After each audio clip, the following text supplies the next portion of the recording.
Okay, so hi, my name is Alistair Reynolds, and I am a survivor, an overcomer of addiction, and this will be my story. When the pressure builds up and the world gets too loud, need somewhere to go where I can't be found. Let me drift away from these concrete battlegrounds today. Let me drift away, find some peace before I fade away. Yeah, where do I start? So I think we start right at the beginning. Yeah, I grew up in a normal Christian home. Grew up in a little place called Strandfontein. Each family has their own cross to bear, and everybody has. There's no family in the world that can tell me that they're perfect. I always thought of my grandparents as my parents, called them mom and dad. Until eventually, when I was old enough, then they, told me the real story. I was the type of kid that yearned and craved and wanted attention and affection. Wanted, my granddad or family to spend time with me or do stuff with me or whatever. I had an okay childhood, I would say. But little did I know that, I deep down inside, emotionally, I still felt empty. If it makes any sense, I was part of a family, but I also wasn't part of a family because it didn't feel like my family. Because I saw what my friends had, it's like mom, dad, brother, sister, whatever the case may be. And I was like, I was always by my friends' arms. And it's like, Afrikaans say I was like huiskind type of thing. I always used to get into trouble because I would be late. I'd be by my friend's house and come home. Then, I'd come home to a very, very big hiding. But then I would just do it again the next day. And my grandfather could never understand it. But my escape for a while was my sports. I loved sports. For that moment that I was playing my sports, whether it was cricket, soccer, or volleyball, I didn't feel for that moment, I was still broken on the inside, but being raised by my grandfather in the sense that he was the type of guy that's, men don't cry, you don't show emotions, you don't show feelings. So my entire life I was raised in that manner where I just kept everything inside. I never used to speak about how I felt. I never used to speak about what bothered me. I just kept it all bottled inside. I didn't have the words to express how I felt or what I was feeling. And I didn't know how to say I'm angry, I'm hurting, I feel abandoned. So I turned to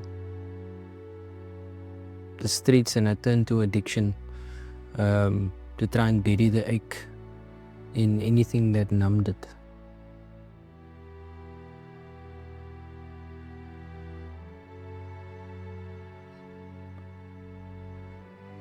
I just needed to feel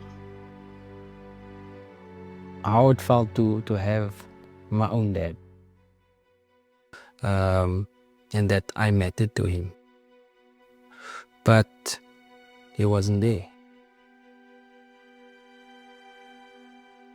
And I didn't know how to tell that to my grandfather or how to tell that even to my family, because he loved me unconditionally, raised me exactly the same way he raised his own kids, did everything for me. And I will be forever grateful for him for doing everything that he did for me. But I still felt that emptiness. I still just felt like there's this gap. Little did I know then already, setting me on that path of depression that started shaping who I was.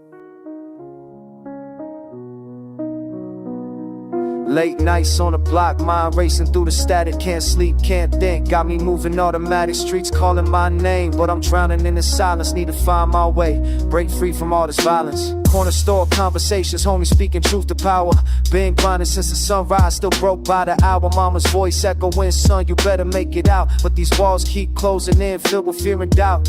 Walking through the neighborhood, shadows studded tales. Young kids with hold eyes, system built to make them fail. I remember being 10, dreaming bigger than this place. Now I'm 20-some, still running the same race. When the pressure builds up and the world gets too loud, need somewhere to go where I can't be found. Let me drift away from these concrete battlegrounds today. Let me drift away, find some peace before I fade away. Drift away, thoughts spinning like a ricochet. Let me drift away, until tomorrow brings another day. Pockets empty but my head's full of plans and schemes. Writing rhymes by streetlight, chasing distant dreams. Every setback's a setup for the comeback story. But right now I'm just tired, ain't thinking about glory.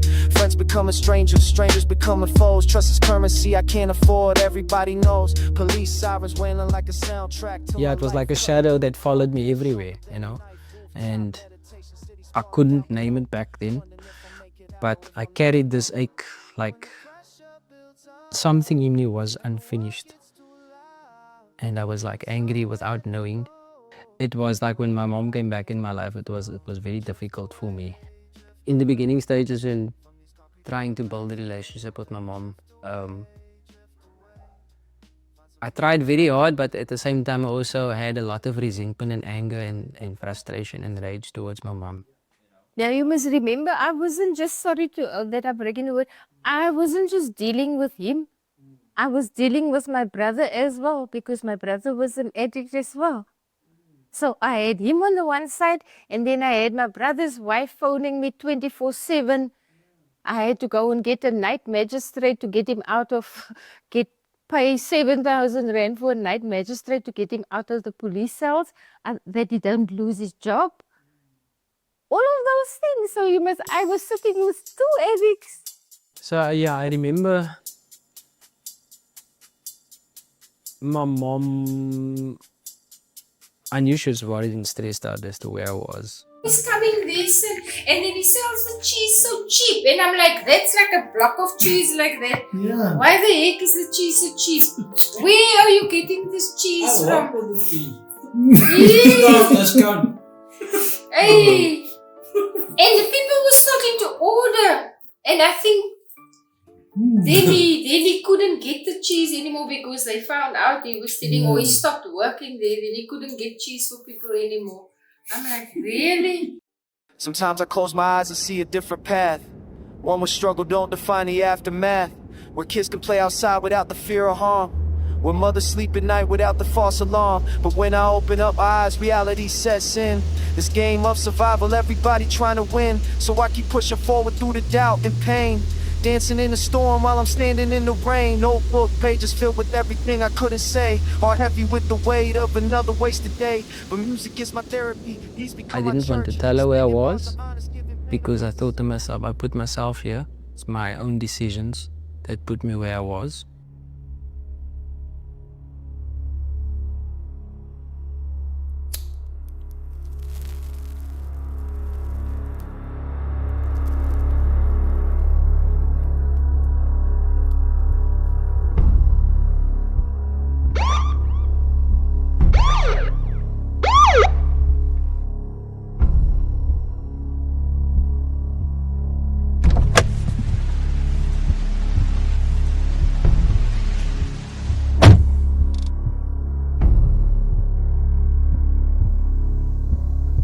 Sir, how are you? I'm good. Why are you sitting here? Where are you from? Do you have any weapons with you? Can you stand up, please?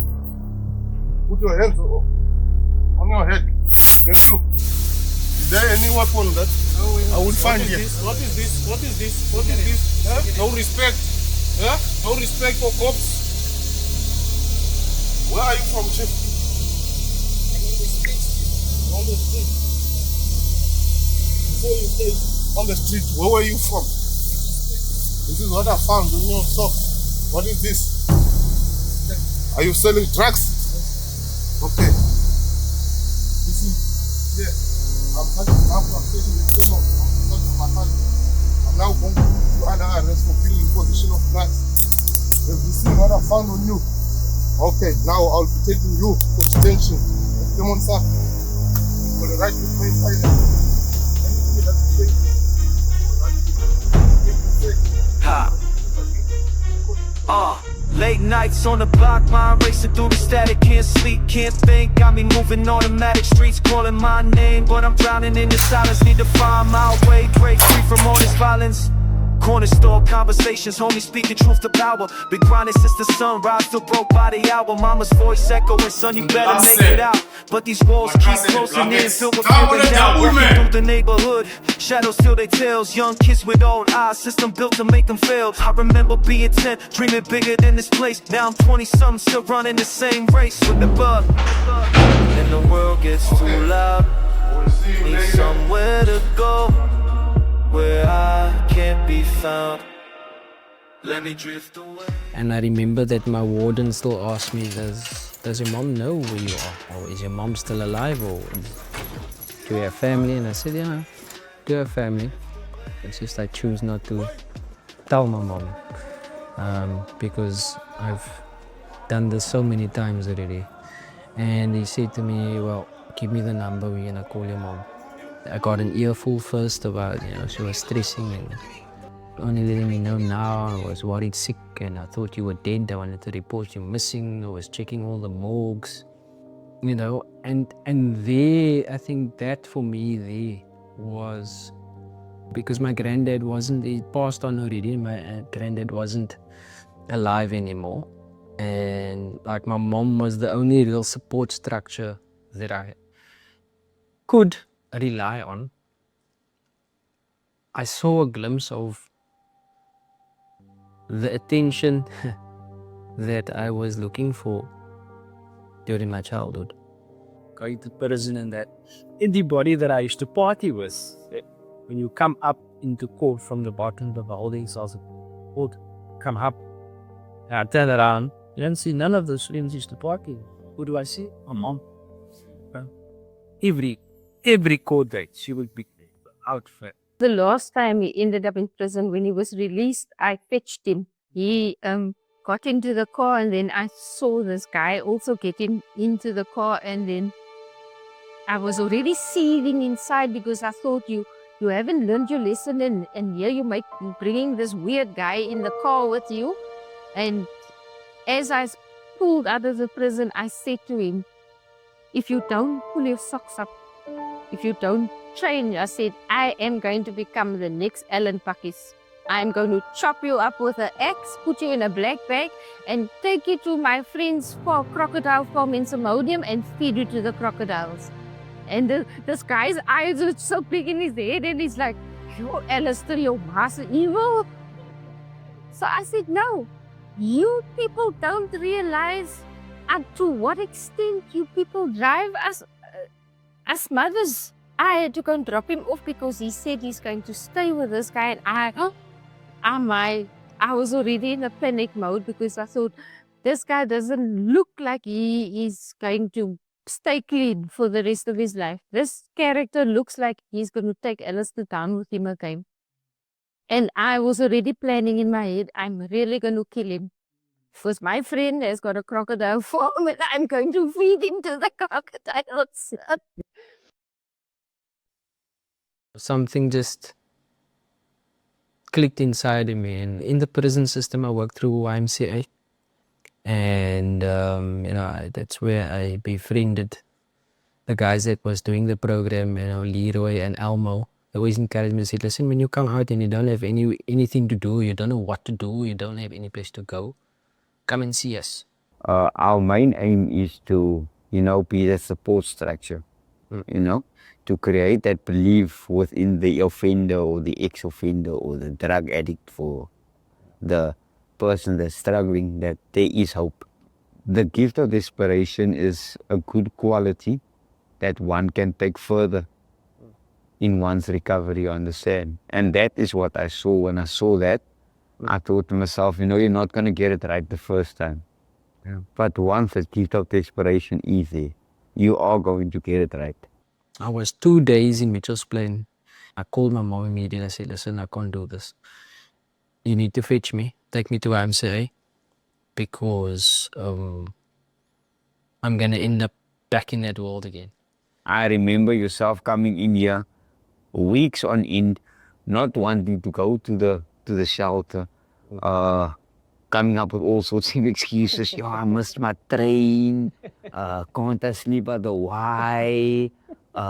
Yo, I don't know, the food is bad. The TVs in the shelters only went on at 4 o'clock. And they only opened the rooms up, I think, at 3 or 4 o'clock again. Shelter rooms would be open. So I'm like, yo, and I was starting to regret my decision. I'm like, where did Amo then get me into? It's like, what is this place? Like, prison was even better. Yeah, all these crazy thoughts is going through my mind. It's like, yo, do I go back? Because like, yo, at least there was TV. I could sleep late in prison. Even though the food wasn't always great, but if I wanted to go in prison, if you want to exercise, you can go out. But if you don't want to, you can stay all in bed. But I must get up. It felt like punishment.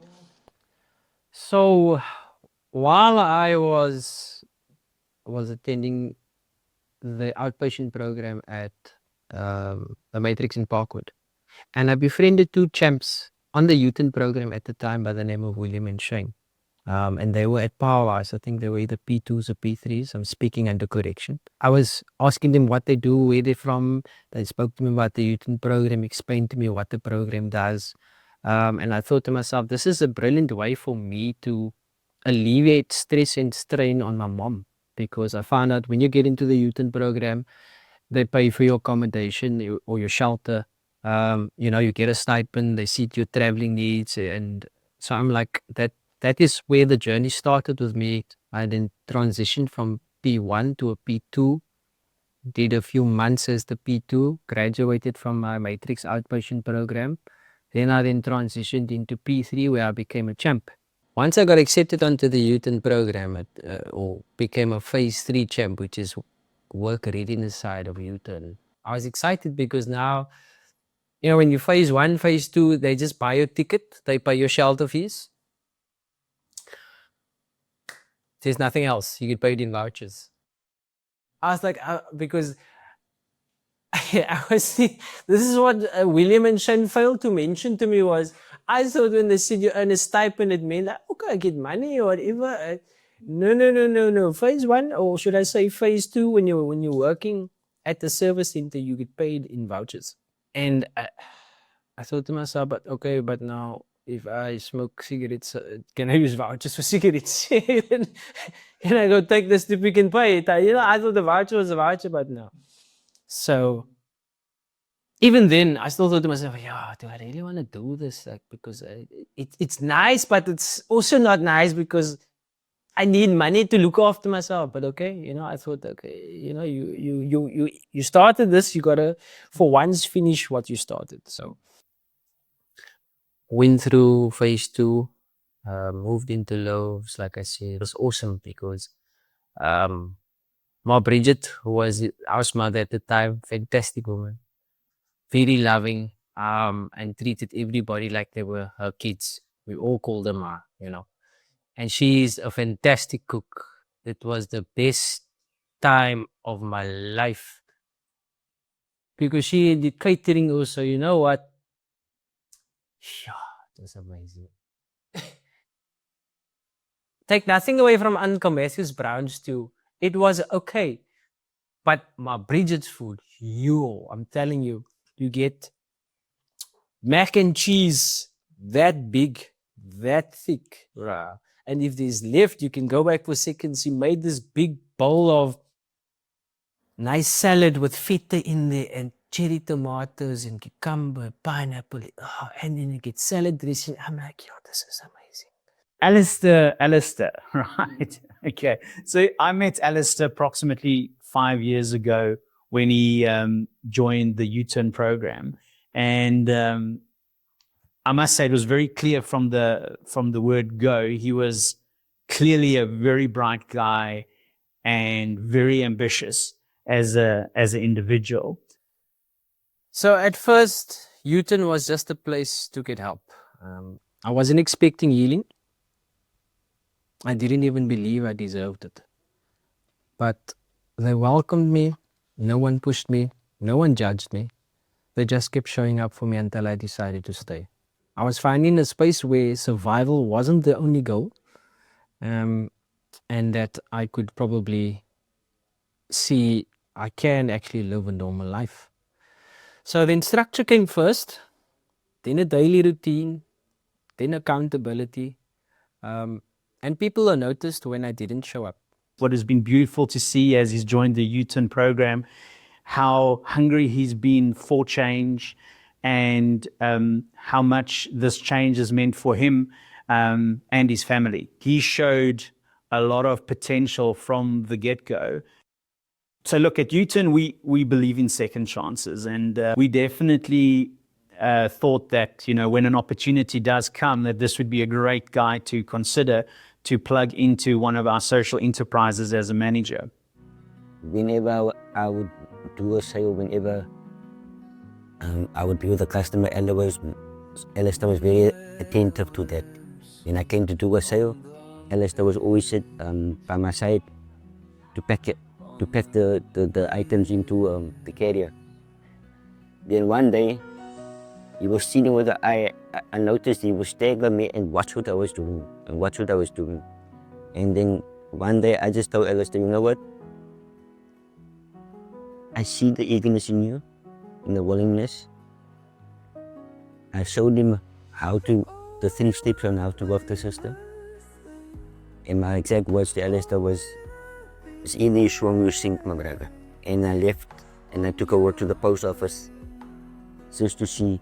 Because he thought I was joking, and then just to see, because he was observing me for a week and a half, and I thought to myself, no man, let's give the opportunity and see how it grows from there.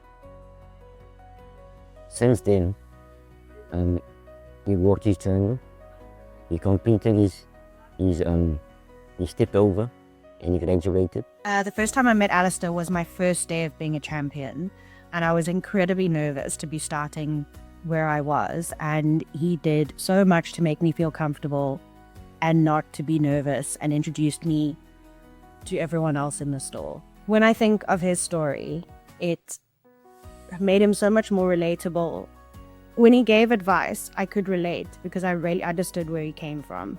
He also was a champion, he also did everything, and he knew where we were coming from, and he had a very understanding perspective on the things that we used to come to him with.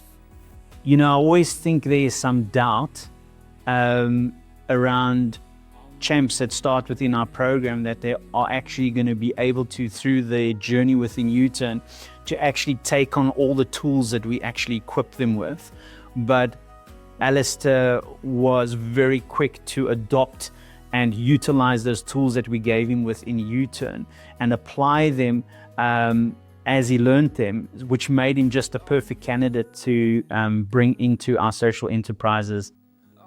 He just always was so professional in his job and strong in everything that he did. And knowing that from where he came from to where he is now, it's a huge inspiration because it means that anyone can do pretty much anything. I think what's really beautiful about Uton is the fact that as Alistair joined the program, he would have been sort of mentored by Oscar, if I remember correctly. And Oscar sort of walked along Alistair and mentored him, and how Alistair had stepped out and he started mentoring other champs. And it's just beautiful to see this thread of development and mentoring that takes place throughout Uton. Even though we've got a lot of staff and folks within the program and our development team that also help in the process, it's just beautiful to see how each person that starts off as a champ eventually becomes a mentor and becomes a pillar of hope to other champs that come through the program. I saw myself as someone who could grow. I saw someone who could give back. And Newton didn't just prepare me for a job, they showed me my worth. And they believed in me when I didn't know how. And they helped me to install self-belief. They helped me to, the program helped me to love myself again and to care about myself again, And then I started mentoring others. Me, the one who thought I was too broken to matter. So all my life, I carried an emptiness I couldn't explain. It started with the absence of my father. And no matter how hard my grandfather tried, the wound of abandonment never left me. When I was old enough to look for answers, I found none. Only silence, only pain. And with no words to describe how broken I felt. Even when my mother finally reached for me in my teenage years, it was too late. I was angry, was resentful, and I was lost. A struggle to accept me only made the rejection cut even deeper. Getting food through the window because I wasn't allowed in the house.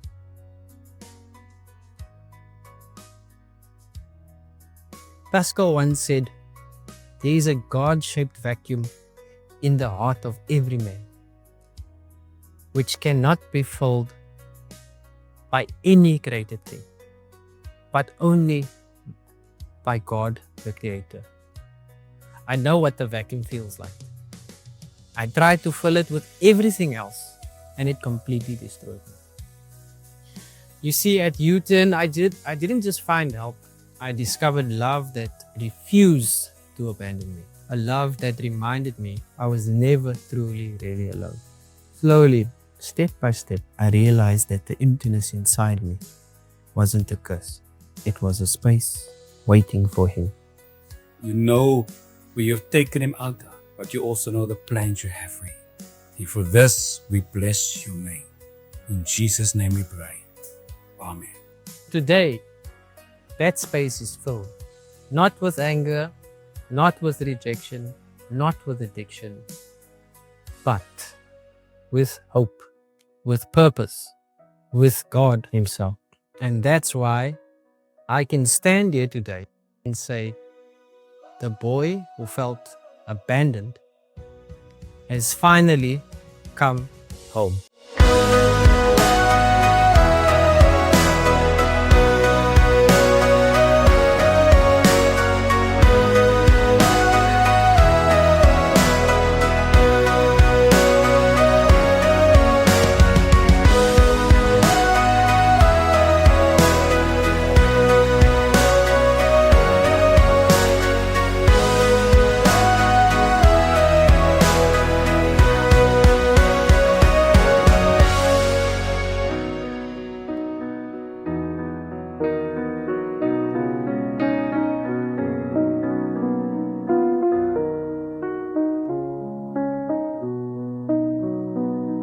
Late nights on the block, mind racing through the static. Can't sleep, can't think, got me moving automatic. Streets calling my name, but I'm drowning in the silence. Need to find my way, break free from all this violence. Corner store conversations, homies speaking truth to power.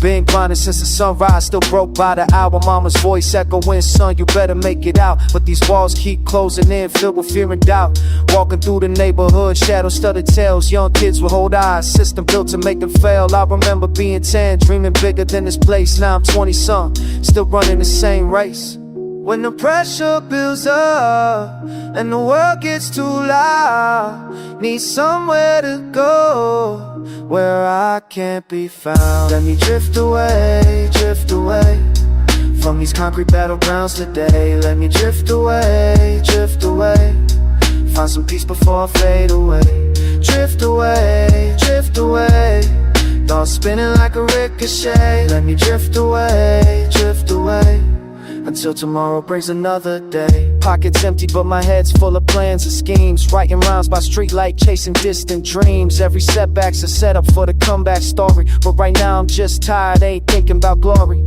Friends becoming strangers, strangers becoming foes. Trust is currency I can't afford, everybody knows. Police sirens wailing like a soundtrack to my life. Cutting through the darkness, sharper than a knife. Rooftop meditation, city sprawling down below.